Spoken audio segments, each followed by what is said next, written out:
Assalamualaikum warahmatullahi wabarakatuh. Kami dari Kuliah ke-7 akan membentangkan tajuk zakat fitrah. Baiklah, sebelum memulakan pembentaran, saya akan memperkenalkan kawan-kawan saya dahulu. Bermula daripada diri saya sendiri. Nama saya Muhammad Aiman bin Muhammad Nur Azam. Nombor matrix di 2021-2731. Baiklah, yang kedua, Haikal bin Abdul Ghaffar di 2021-2733. Yang ketiga, Ahmad Ikhwan bin Rusli di 2021-2724. Yang keempat, Nur Azwaliza binti Azman di 211-1331. Dan terakhir, Nur Mustirah binti Ahmad Fatih di 2021-2759. Baiklah, untuk tajuk yang seterusnya, bagian pertama saya serahkan kepada sahabat saya, Muhammad Haikal bin Abdul Ghaffar. Jadi saya akan terangkan untuk 3 bahagian dalam zakat fitrah, iaitu pengertian, definisi dan syarat wajib. So kita pergi kepada pengertian zakat fitrah dulu. Zakat fitrah adalah zakat diri yang difardukan ke atas setiap individu lelaki dan perempuan Muslim yang berkemampuan dengan syarat-syarat yang telah ditetapkan. Dan orang Islam yang wajib mengeluarkan zakat fitrah untuk diri dan keluarga atau tanggungannya ialah individu yang mempunyai lebihan makanan atau harta dari keperluan tanggungannya pada malam dan pagi hari raya. Yang kedua adalah anak yang lahir sebelum matahari jatuh pada akhir bulan Ramadan dan hidup selepas terbenam matahari. Yang ketiga adalah memeluk Islam sebelum terbenam matahari pada akhir bulan Ramadan dan berkekalan Islamnya. Yang terakhir, seseorang yang meninggal selepas terbenam matahari pada akhir Ramadan. So, kita pergi kepada definisi zakat fitrah. So, zakat fitrah adalah kadar tertentu dari harta yang wajib dikeluarkan saat terbenam matahari pada akhir bulan Ramadan dengan syarat-syarat tertentu bagi mu'alaf dan yang menjadi tanggungannya. Kita pergi kepada syarat wajib zakat fitrah. Syarat wajib ada terbahagi kepada 6, iaitu yang pertama adalah Islam, yang kedua merdeka, yang ketiga milik sempurna, yang keempat cukup nisab, yang kelima cukup haul, dan yang terakhir adalah berkembang ataupun nama lainnya al-nama. Baiklah, seterusnya dalam hukum dan adil zakat fitrah.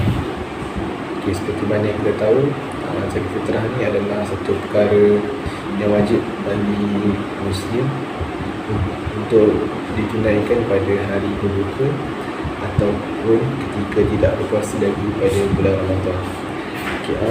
Menurut Ishaq bin Rahiyah, wajibnya hukum membayar zakat fitrah ini seperti ada ijma', iaitu kesepakatan ulama di dalamnya. Kita dapat dalil yang menjelaskan bahawa wajib hukum membayar zakat fitrah ini iaitu berdasarkan hadis daripada Ibnu Umar radhiyallahu anhu yang berbunyi, faradallahu Rasulullah sallallahu alaihi wasallam zakat al-fitr sa'an min tamr aw sa'an min sya'ir 'ala al-hamdi wal hubbi wal zakah wal untha was saghir wal kabir min al-muslimin wa amara biha an tu'adda qabla khuruj an-nas ila as-salah. Yang mana maksudnya adalah Rasulullah sallallahu alaihi wasallam mewajibkan zakat fitri dengan satu syak kurma atau satu syak gandum bagi setiap muslim yang merdeka maupun budak, laki-laki maupun perempuan, anak kecil maupun dewasa. Zakat tersebut diperintahkan dikeluarkan sebelum orang-orang keluar untuk melaksanakan solat Idul Fitri. Hadis riwayat Bukhari dan Muslim. Bagi menjelaskan masuk syak itu adalah satu syak ini dikira sebagai 2.7 kg. Okey, baiklah, seterusnya kadar pembayaran zakat fitrah. Kadar pembayaran zakat fitrah ini ialah satu gantang Baghdad, iaitu bersamaan dengan 2.7 kg beras atau yang satu nilai dengannya. Kadar ini berdasarkan ketentuan daripada pihak berkuasa agama negeri-negeri. Waktu untuk kita tunaikan zakat fitrah ada 6. Pertama ialah waktu wajib. Waktu wajib ni bermula apabila terbenamnya matahari pada akhir bulan Ramadan sehingga terbitnya matahari pada 1 Syawal. Waktu afdal pula iaitu sebelum sembahyang hari raya. Waktu harus iaitu sepanjang bulan Ramadan. Waktu makruh selepas sembahyang hari raya sehingga terbenamnya matahari pada 1 Syawal. Dan waktu haram pula ialah selepas terbenamnya matahari pada 1 Syawal. Seterusnya ialah lafaz niat zakat fitrah. Pertama, untuk diri sendiri. Nawaitu an ukhrija zakat al-fitri an nafsi fardan lillahi ta'ala. Untuk diri sendiri dan ahli keluarga pula. Nawaitu an ukhrija zakat al-fitri anni wa an jami'i ma yalzamuni nafaqatuhum syara'an fardan lillahi ta'ala. Untuk isteri dari seorang suami. Nawaitu an ukhrija zakat al-fitri an zawjati fardan lillahi ta'ala. Untuk anak lelaki dari seorang ayah. Nawaitu an ukhrija zakat al-fitri an waladi fardan lillahi ta'ala. Untuk anak perempuan daripada seorang ayah. Nawaitu an ukhrija zakat al-fitri an binti fardan lillahi ta'ala. Dan akhir sekali untuk orang yang diwakilkan. Nawaitu an ukhrija zakat al-fitri an fardan lillahi ta'ala. Okey, saya nak senaraikan 8 golongan yang berhak menerima zakat fitrah. Okey, yang pertama, golongan fakir, iaitu orang yang tidak mempunyai harta atau hasil usaha pekerjaan untuk memenuhi keperluan. Yang kedua, miskin, iaitu orang yang mempunyai harta dan hasil usaha tetapi tidak cukupi untuk memenuhi keperluannya. Yang ketiga, fisabilillah, iaitu orang yang berjuang di jalan Allah seperti berperang, berdakwah dan menerapkan hukum Islam.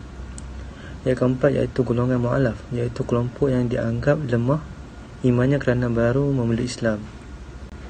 Yang kelima adalah gharim, iaitu orang yang memiliki hutang, menanggung hutang dan tidak dapat membayarnya.